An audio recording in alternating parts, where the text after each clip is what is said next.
Nel corso di una conferenza stampa stamani il questore di Agrigento Rosa Maria Eraci ha annunciato i recenti cambiamenti in seno all'organico della questura.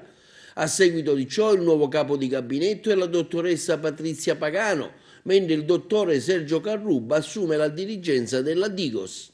Sono dei dirigenti di provata professionalità, avevano già svolto servizio in questura anche da parecchio tempo.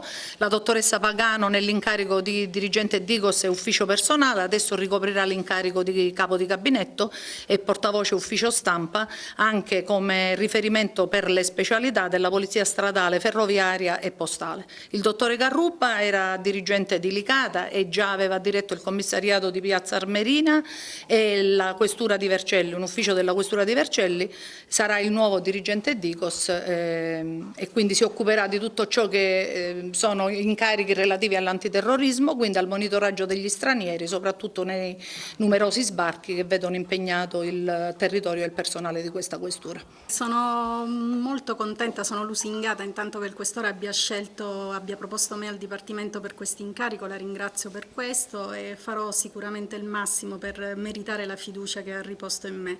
Posso contare su una squadra comunque di collaboratori molto validi perché al gabinetto ci sono professionalità che lavorano da tanti anni in questo ufficio e quindi sicuramente faremo bene. Ringrazio il questore per la fiducia in questo nuovo e avvincente incarico. Licata è stata un'esperienza breve ma intensa e grazie appunto ai colleghi del commissariato siamo riusciti insomma a fare un buon lavoro e adesso siamo pronti per questa nuova avventura.